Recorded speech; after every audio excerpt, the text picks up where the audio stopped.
আসসালামু আলাইকুম দর্শক আগামীতে বাংলাদেশে যদি একটি নির্বাচন অনুষ্ঠিত হয় এবং এই নির্বাচনটি যদি জনগণের অংশগ্রহণমূলক ফ্রি ফেয়ার নির্বাচন হয়, সেক্ষেত্রে কোন রাজনৈতিক দল বাংলাদেশের ক্ষমতায় আসতে পারে এবং নতুন যে রাজনৈতিক দলটি বাংলাদেশে তৈরি হলো, যেটি মূলত অন্তর্বর্তীকালীন সরকারের ছত্রছায়ায় তৈরি হয়েছে বলে অনেকে মনে করেন এবং অনেকেই এটাও বিশ্বাস করেন যে এই অন্তর্বর্তীকালীন সরকার তারা কলকাঠি নাড়িয়ে যাতে আগামীতে তারাই ক্ষমতায় আসতে পারে বা তাদের সমর্থিত রাজনৈতিক দল ক্ষমতায় আসতে পারে, তার জন্য ছাত্রদেরকে দিয়ে একটি নতুন রাজনৈতিক দল বাংলাদেশ জাতীয় নাগরিক পার্টি তৈরি করেছে।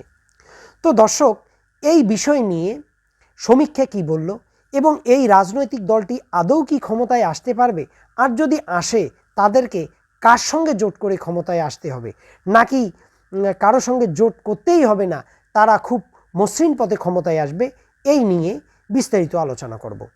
তো দর্শক, একটি সমীক্ষা বেরিয়েছে। এই সমীক্ষাটি অত্যন্ত গুরুত্বপূর্ণ একটি সমীক্ষা। কেন গুরুত্বপূর্ণ সমীক্ষা? একদিকে বাংলাদেশের যে বিএনপি রাজনৈতিক দলটি, এই রাজনৈতিক দলটি কিন্তু বাংলাদেশে একটি নির্বাচন খুব দ্রুত চাচ্ছে। অপরদিকে জামাত এবং অন্তর্বর্তীকালীন সরকার এবং ছাত্র সমাজ, যারা এই গণ আন্দোলনটাকে, গণ অভ্যুত্থানটাকে সফল করেছিল, তারা কিন্তু প্রয়োজনীয় সংস্কারের পরে নির্বাচন চাচ্ছে। তো যাই হোক, সমীক্ষা কি বলছে? সমীক্ষায় যেটা উঠে আসছে সেটা কিন্তু অত্যন্ত ভয়াবহ। এটা এই জন্য ভয়াবহ যে অন্তর্বর্তীকালীন সরকার একটি রাজনৈতিক দল তৈরি করলো বলে অনেকে মনে করছে এই সমীক্ষায় সেই নতুন রাজনৈতিক দলটির একটি ভরাডুবি হতে যাচ্ছে। তো দর্শক, এই সমীক্ষায় কি বলেছে? এই সমীক্ষায় যেটা উঠে এসেছে সেটা হচ্ছে, বাংলাদেশে নতুন নির্বাচন হলে বিএনপি 41.7% ভোট পাবে এবং জামায়াতে ইসলামী, যে জামায়াতে ইসলামী বিএনপির উপর নিঃশ্বাস ফেলছে, তারা কত শতাংশ ভোট পেতে পারে? দর্শক, এখানে একটা কথা বলে নেই, এই জামায়াতে ইসলামকে নিয়ে ভারত সহ বাংলাদেশের হিন্দু জনগণের মধ্যে একটা কিন্তু ভীতি কাজ করে যে জামায়াতে ইসলামে যদি বাংলাদেশের ক্ষমতায় আসে, সেক্ষেত্রে বাংলাদেশের হিন্দুদের উপর জুলুম নির্যাতন হবে, ভারতের সঙ্গে বাংলাদেশের সম্পর্কের যে অবস্থা সেটা একেবারে তলানিতে চলে যাবে, এই ধরনের একটা কিন্তু আশঙ্কা আছে।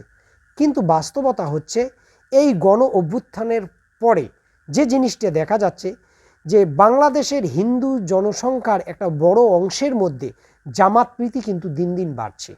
এটা আমার মুখের কথা নয়, আপনারা যদি বাংলাদেশের রাজনীতি নিয়ে চিন্তা ভাবনা করেন, একটু খোঁজখবর রাখেন, এই জিনিসটা আপনাদের কাছেও কিন্তু পরিষ্কার হবে।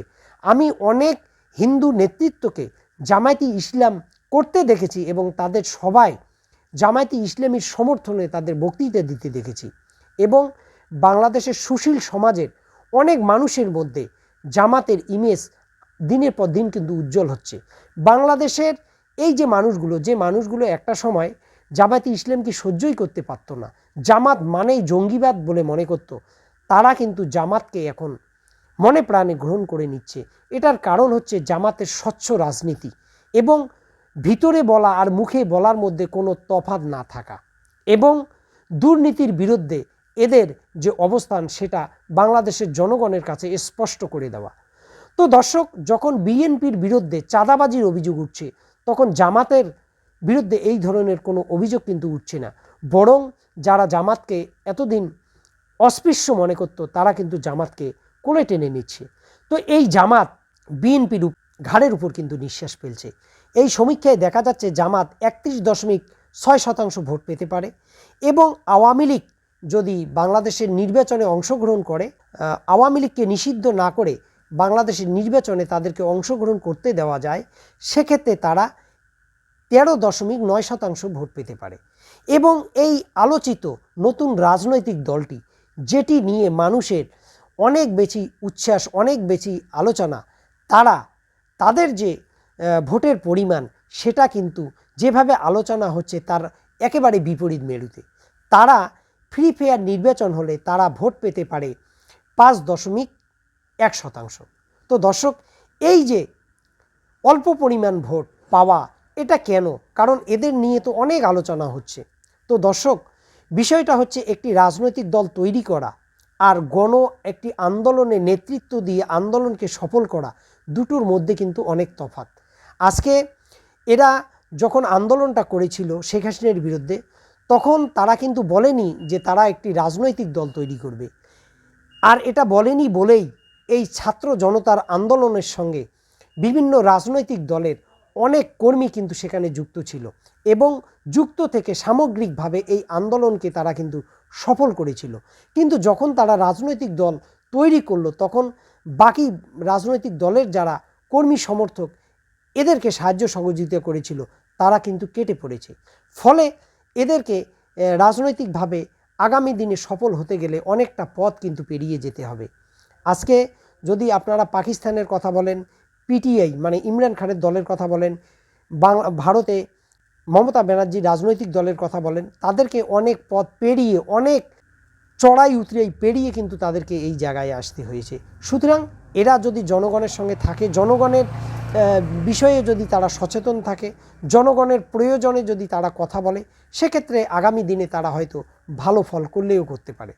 তবে দর্শক, এই ছাত্র জনতার যে রাজনৈতিক দলটি, তারা যদি জামাতের সঙ্গে জোট করে রাজনীতি করে এবং যদি নির্বাচনে যায়, সেক্ষেত্রে তারা কিন্তু ভালো ফলাফল করবে এবং সমীক্ষা যেটা বলছে তাতে তারা কিন্তু ক্ষমতাও দখল করতে পারে।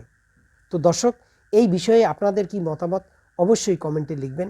ভালো থাকুন, সুস্থ থাকুন, আল্লাহ হাফেজ।